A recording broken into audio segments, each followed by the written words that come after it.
seja bem-vindo à nossa segunda aula. Teremos como base o mandamento: cuido do meu CNPJ para poder crescer.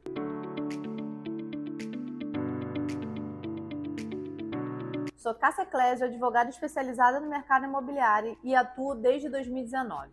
Fui coordenadora de algumas empresas, atuei em grandes casos também de formalização e organização de patrimônio, condomínios, empresas e escolas de uma forma geral.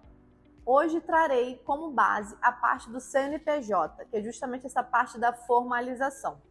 Se você é profissional do mercado imobiliário, muitas das vezes sai da faculdade e começa a atuar de forma avulsa. Então pega um contrato, um projeto, um cliente de forma avulsa, ou sai do seu curso e começa a fazer essas atuações mais esporádicas. Muitas das vezes você não se organiza e não cresce. Hoje, cada vez mais, por meio da legislação brasileira, reforma tributária, exige-se que tenha uma organização e uma formalização desses profissionais.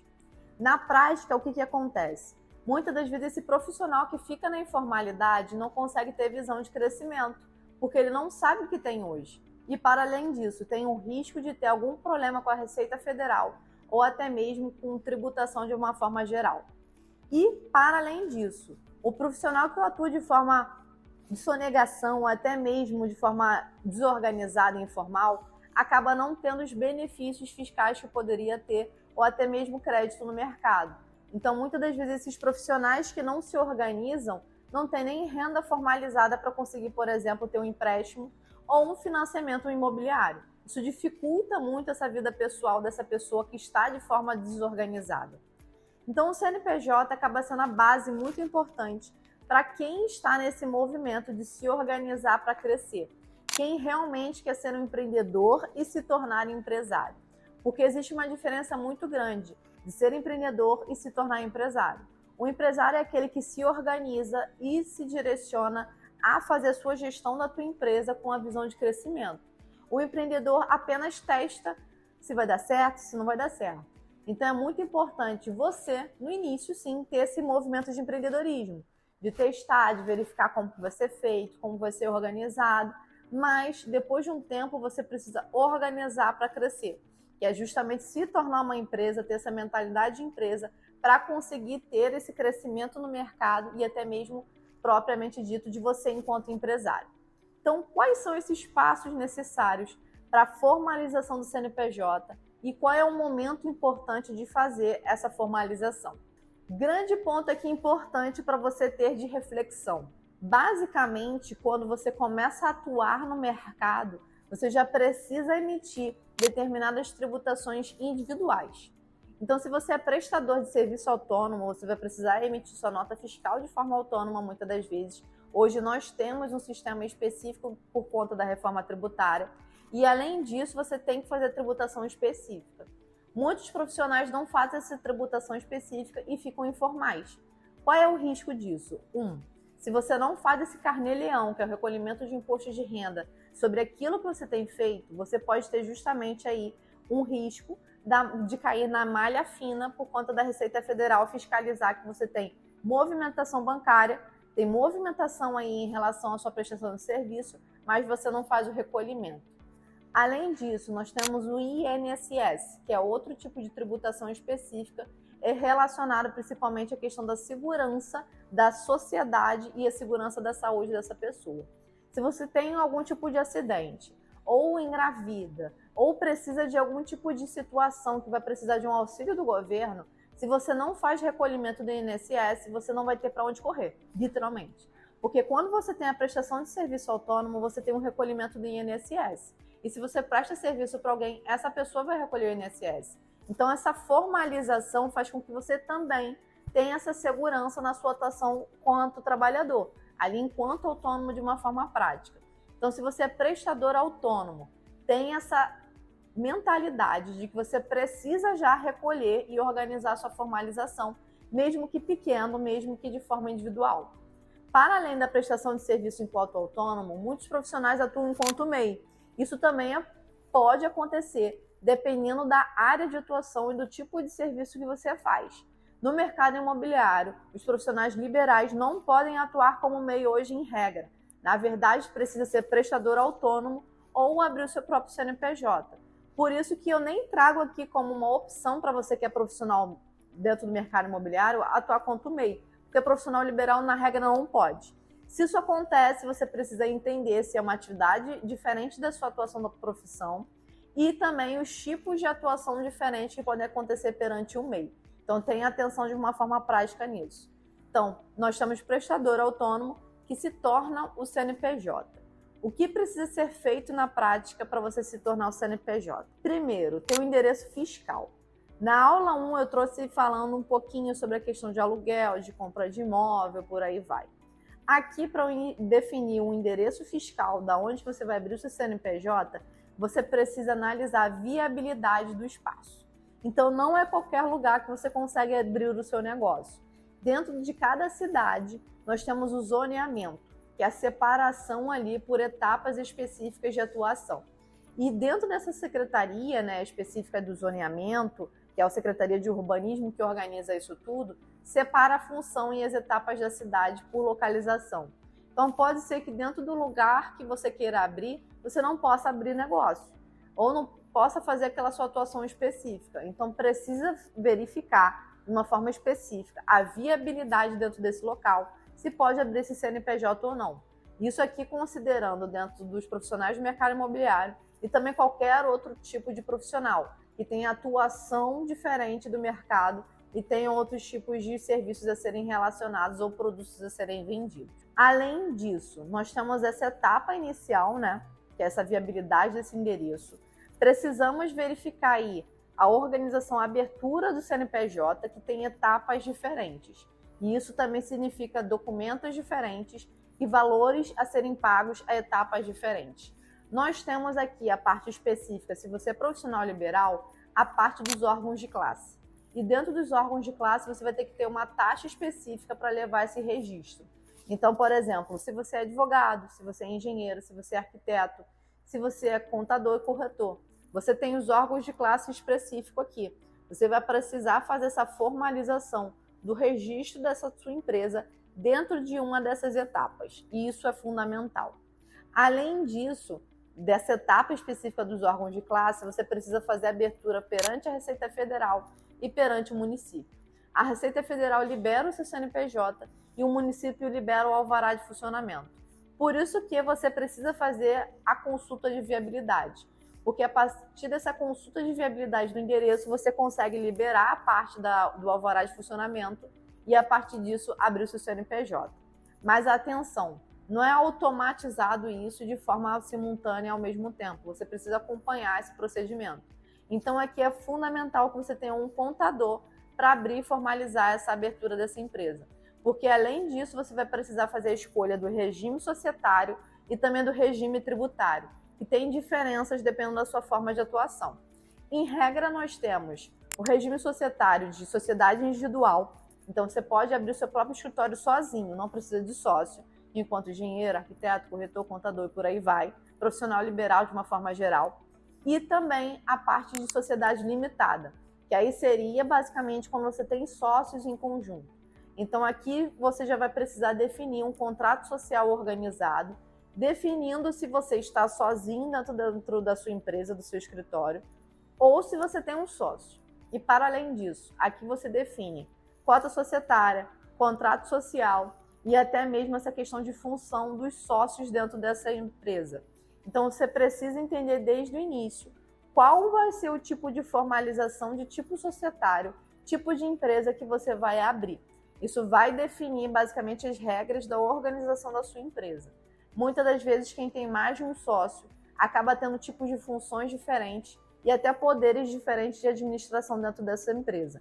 Então, pode ser que uma pessoa consiga assinar tipos de contratos, valores, a outra não consiga, porque tem limitação interna. Então, isso tudo precisa ser verificado e estudado dentro do contrato social.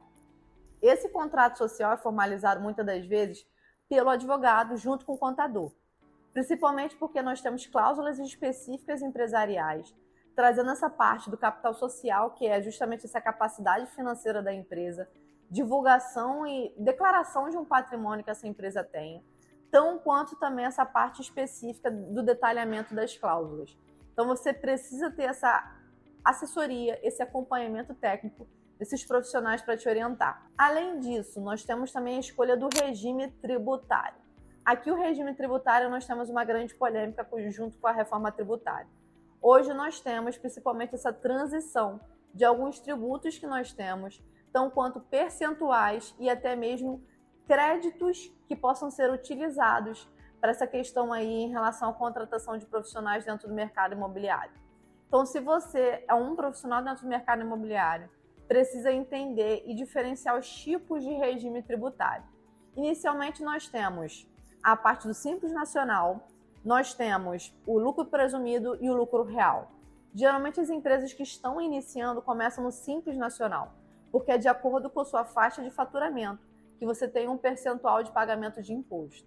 Mas pode ser que, dependendo da faixa de faturamento dessa empresa e para quem ela presta serviços, ela tenha que entrar no lucro presumido, justamente para ter créditos no mercado em relação a essas contratações.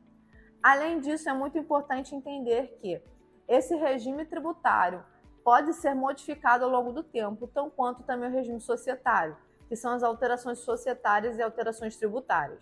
Só que isso tudo vai ter custo de alteração. Por isso que é tão importante essa etapa inicial de planejamento, de entender o que vai ser gasto, quem são as pessoas que estão inicialmente dentro desse negócio investindo e se organizando. No pilar de sócios, eu preciso trazer uma questão muito importante. Se você vai abrir o seu negócio, entenda se terá pessoas enquanto sócios ou não, desde o início. Porque como eu trouxe aqui anteriormente, existe essa diferença do tipo societário, beleza. Mas o grande ponto é, você precisa entender se essa pessoa tem a mesma visão empresarial de futuro, planejamento que você. Porque senão isso pode acontecer algum tipo de problema no andamento. Então, antes de trazer alguém enquanto sócio da sua empresa, eu recomendo fazer uma parceria comercial. Porque a partir dessa parceria, você consegue identificar, por meio desse contrato, esse relacionamento vai ser duradouro ou não. E a partir disso se tornar uma sociedade. Então, lá na aula número 1, eu trouxe essa parte de contratos. Volta lá um pouquinho e veja sobre as etapas do contrato para você fazer essa parceria formalizada. Agora, se você já tem um sócio que vai investir, vai entrar com dinheiro, vai entrar com a função, com o serviço, entenda como organizar isso de forma clara. Porque isso vai diferenciar no andamento do seu negócio. As funções, as etapas, como que cada um vai direcionar. Dentro de um negócio CNPJ, nós temos várias funções. A função administrativa, financeira, tributária, operacional, comercial, marketing. Isso tudo precisa ser diferenciado entre esses sócios e também a projeção dessa equipe. Então, você precisa entender na prática de como que você vai organizar. Isso é muito importante ser direcionado. Agora, imagine só, se você fez um contrato social ali, já tem o seu sócio, mas no curso da sociedade você precisa trazer novas organizações, novos direcionamentos dessas pessoas ou até detalhamentos que não cabem dentro do contrato social, você pode fazer um acordo de sócios fora desse contrato social.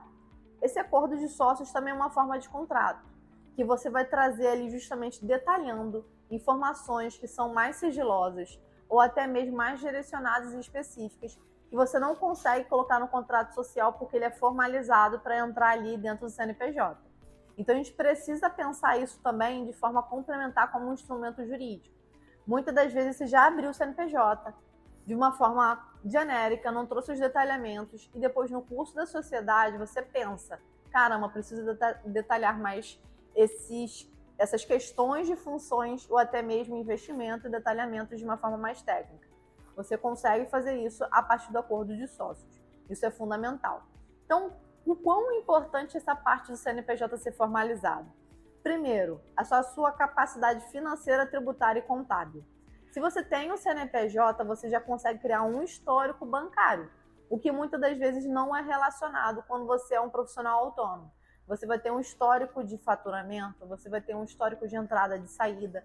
Isso faz com que o banco, a partir desse seu histórico, disponibilize funções de crédito, justamente para você investir no seu negócio.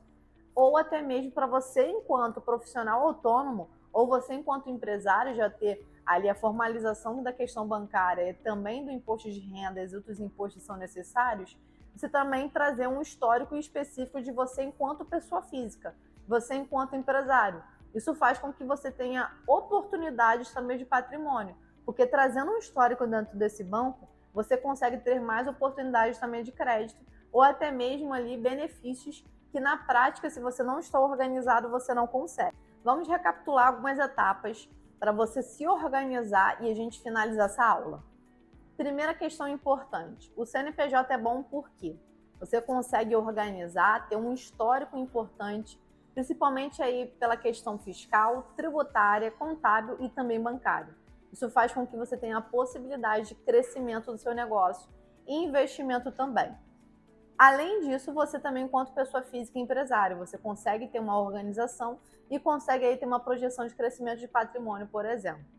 A segunda questão muito importante, nós temos etapas diferentes para a abertura do CNPJ. E cada uma dessas etapas tem documentos diferentes e também taxas diferentes. Aqui eu recomendo fortemente você procurar um contador para te orientar dentro da sua cidade quais são os valores atualizados. Porque o alvará de funcionamento é pago pela prefeitura e aqui é uma taxa específica. Depois nós temos a taxa específica do órgão de classe. Então você precisa ter esses valores aqui à vista para dar esse pagamento e conseguir fazer a abertura oficial do CNPJ na Receita Federal. Então tem essa noção aqui. Além disso, se você for considerado uma sociedade empresarial de comércio, aqui dando uma observação clara, você também tem essa abertura perante a Juscerja. Você não paga um órgão de classe, mas paga para a Juscerja. E a Juscerja vai ser Juscerja sendo no Rio de Janeiro, que é a Junta Comercial Específica Estadual. Se você tem essa atividade comercial, você vai pagar, na verdade, para cá, para a Junta Comercial, uma taxa em vez do órgão de classe. Então, vai ser o funcionamento do prefeito, vai ser o funcionamento do alvará ali específico, vai ser uma taxa, e outro para a parte da junta comercial, que é estadual. Isso aqui considerando os outros empresários que não são profissionais liberais do mercado imobiliário. Então, se você vai fazer venda de algum produto específico, você já entra em outra categoria. Então, o grande ponto aqui importante são essas etapas. E por último, não menos importante, definição de tipo societário e tipo de regime tributário. Porque isso vai impactar desde o início o que você paga, para quem você paga, o quanto você paga e quem são essas pessoas gerenciando esse negócio. Isso faz com que você tenha uma base para fazer o seu crescimento. Se você não tem isso muito bem organizado, você não consegue entender para onde crescer. Por isso que é tão importante. Eu espero que você tenha tido muitas informações nessa nossa aula número 2, para você entender a diferença de um regime e de outro. Então, quanto aí essa organização de formalidade, de sair de um profissional liberal ou até mesmo informal, um profissional autônomo, para um empreendedor a empresário, que é essa pessoa que vai se organizar e se direcionar até uma formalização do seu próprio negócio. Te espero na aula número 3, que vamos trazer principalmente aí outros tipos de repercussões, focadas na parte trabalhista, tributária e contábil, detalhando mais aí alguns detalhes que você precisa saber. Te espero lá, viu?